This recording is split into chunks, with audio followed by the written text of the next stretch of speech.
魏无羡觉得自己有些累了，他想睡觉了，就最好一直都不要醒过来。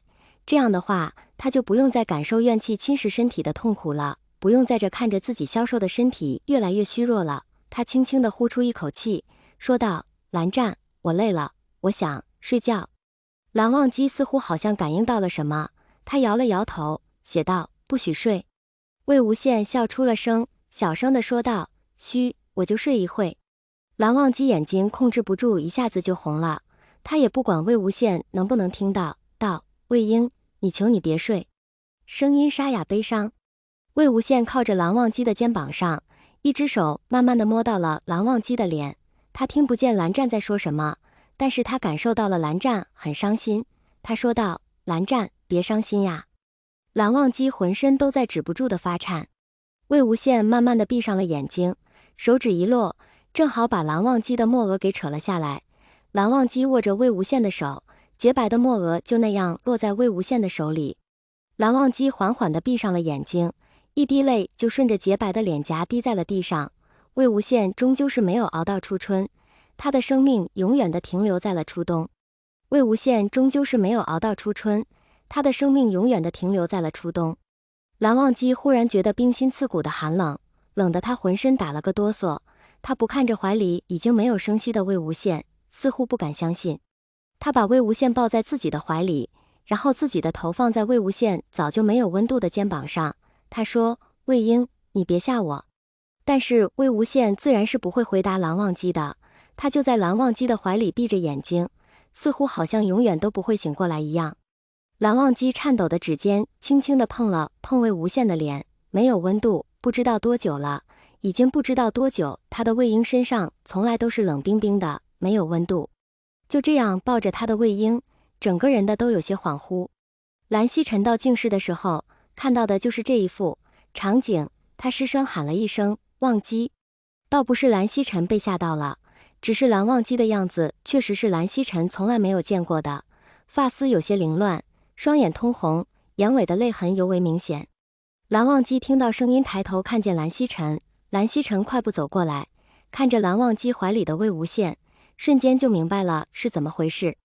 蓝曦臣问道：“忘机，无羡他？”蓝忘机一听，又把头低了下去，道：“兄长，魏婴他。”蓝曦臣道：“我知道，忘机，你要振作起来。”蓝忘机摇了摇头，声音有些哽咽，道：“兄长，有没有什么办法救救他？”蓝曦臣面露难色，道：“兄长，现在也没有办法了。”蓝忘机一听，那双浅色的眼睛里唯一的一丝光就消失了。过了好一会，蓝忘机才说道：“兄长，那有没有什么办法让魏婴的身体给冰封起来？”蓝曦臣一听，微微睁大了眼睛，不知这是何意，说道：“可以，用冰棺冰封就好了。”蓝忘机点了点头，说道：“好，多谢兄长。”说完就抱着魏无羡回了净室。蓝曦臣看着蓝忘机的背影，忽然觉得他的弟弟好像那里不一样了，他的弟弟眼里似乎没有光了。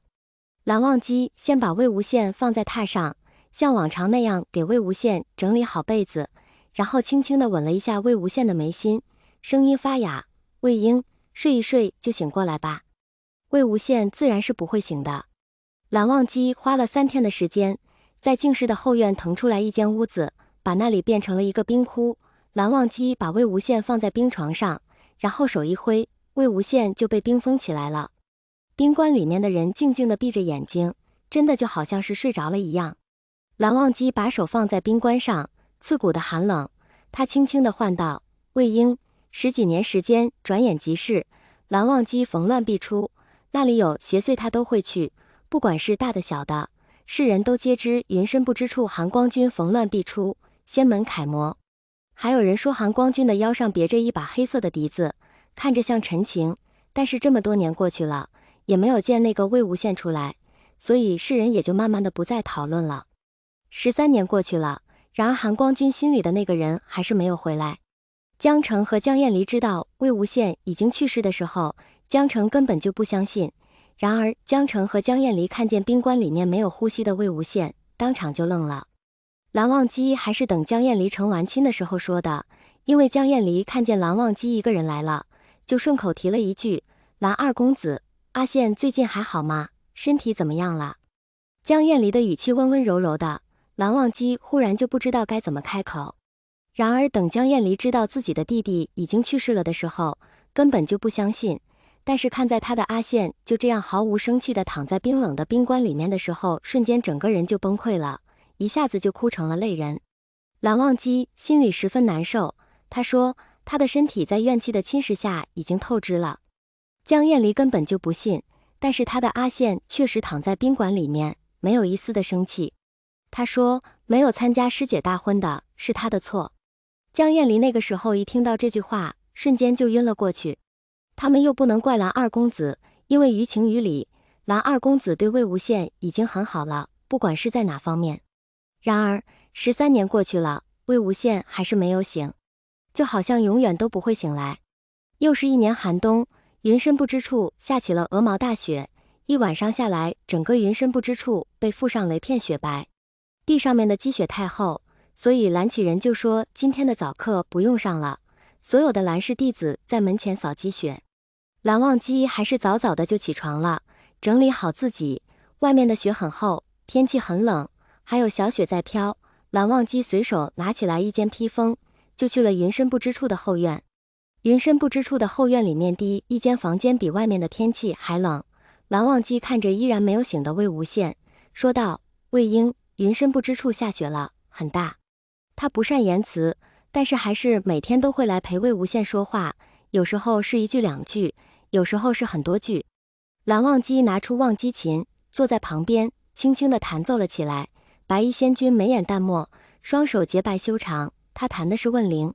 其实13年以来，蓝忘机从来都没有放弃过问灵，但是他根本就没有办法问到魏婴的灵，不管他怎么问灵，魏无羡的魂魄从来都不会出现。其实这一次也知道问灵还是无果，只不过每天问问灵，蓝忘机来说早已经成了习惯罢了。一曲毕，蓝忘机收了忘机琴，双眼微微发红，低声说道：魏婴，13年了，已经过得很久了。蓝忘机无奈地叹了一口气，随手拨动的琴弦，面容沉思。忽然蓝忘机的身边聚起了点点蓝光，蓝光缓缓地形成了他记忆中的那个人，星眸带笑，轻声唤道：蓝湛。蓝忘机的眼睛微微睁大，往旁边一看，蓝光一下子就散了一干二净，是幻觉。魏无羡都要变成蓝忘机的心魔了。这13年里，蓝忘机不但没有问到魏无羡的灵，就连晚上在睡梦中的时候，他从来都没有梦到过魏无羡，从来都没有过一次都没有。是究竟多讨厌自己，才会13年里面连一个梦都不愿意给他托？